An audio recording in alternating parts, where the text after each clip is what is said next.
Good morning.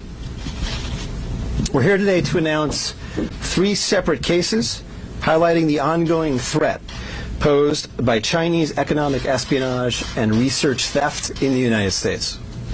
First, the arrest today of a Harvard University professor for lying about his participation in a Chinese foreign recruitment program. Second, this morning we have unsealed a separate indictment of a Chinese national working as a scientific researcher at Boston University who failed to mention on her visa application that she is also a lieutenant with the People's Liberation Army. Finally, this office has indicted another Chinese national for trying to smuggle vials of biological material out of the United States to China and lying about it to federal investigators.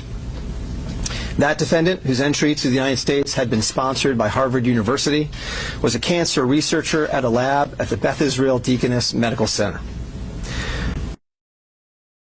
So, this morning, the FBI arrested Dr. Charles Lieber, the chair of the Department of Chemistry and Chemical Biology at Harvard University, for making false statements regarding his involvement in China's Thousand Talents Plan and his affiliation with the Wuhan University of Technology.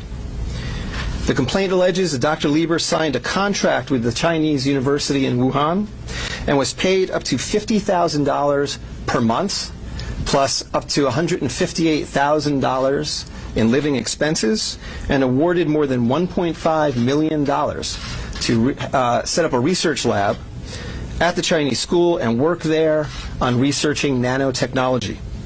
Lieber also joined China's Thousand Talents Plan, according to the complaint, a Chinese government-run program designed to entice scientists and researchers in the United States to share their research expertise with China. At the same time, Dr. Lieber was receiving U.S. grant funds from the Department of Defense and the National Institutes of Health. National Institutes of Health spends up to $39 million a year funding medical research in the United States. Those programs required Dr. Lieber to disclose if he was working with, including receiving funding from, any foreign power. When questioned, Lieber hid his involvement with the Chinese entities, including specifically disavowing any connection to China's Thousand Talents Plan. Meanwhile, based on the complaint, it appears that China paid Lieber hundreds of thousands of dollars over the years for his involvement with the Chinese entities and for his work on research for Chinese gain. Also today, a federal grand jury indicted Yanqing Ye, a Chinese national, with lying on her J-1 visa application, making false statements to Customs and Border Protection, conspiracy, and being an unregistered agent of the People's Republic of China. According to court documents, Ye is a lieutenant in the People's Liberation Army, but she concealed her military connections while employed as a researcher at Boston University's Department of Physics, Chemistry, and Biomedical Engineering Center for Polymer Studies. The indictment alleges that a colonel in the People's Liberation Army and other military officers from the Chinese National University of Defense Technology gave Ye numerous assignments while she was in the United States, such as conducting research, assessing U.S. military websites, and sending documents and information back to China.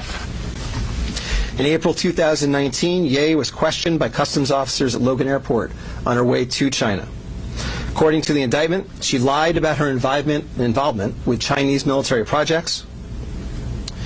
A border search of her electronic devices showed that Ye had compiled information for the People's Liberation Army about 2 U.S. residents with expertise in robotics and computer science.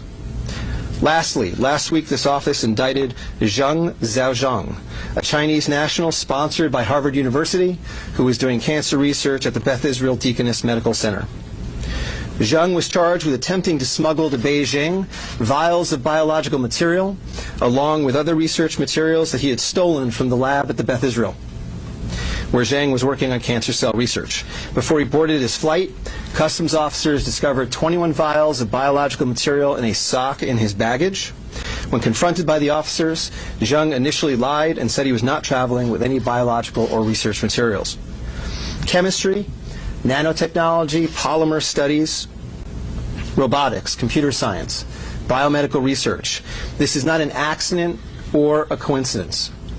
This is a small sample of China's ongoing campaign to siphon off American technology and know-how for Chinese gain. Recently, Attorney General Barr referred to China as this country's primary rival. Similarly, FBI Director Chris Wray recently told Congress that right now there is no country that poses a greater counterintelligence threat to the United States than China. Through the use of not only traditional intelligence officers, but academics, researchers, its own private citizens, China is engaged in a massive, long-term campaign to steal U.S. research and technology for its own uses. As demonstrated by these cases, on the academic side, the Chinese government uses partnerships and exchanges with U.S. schools and research institutions to access cutting-edge research and equipment.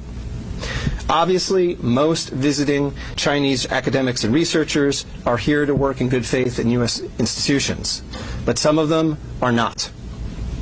Some number have been incentivized by the Chinese government, either through the use of money or other means, to gather U.S. research and smuggle it back to China. Because of the sheer scope of this threat, a year ago, the Attorney General created the China Initiative at the U.S. Department of Justice, designed to prioritize and aggressively prosecute Chinese economic espionage and theft of intellectual property. The cases we are announcing today are part of that effort. Boston is an especially attractive target for this kind of exploitation, and universities and research institutions and tech companies in this area must become sensitized to this threat. Our community benefits greatly from the diversity and talent of international visitors and our partnerships with foreign institutions.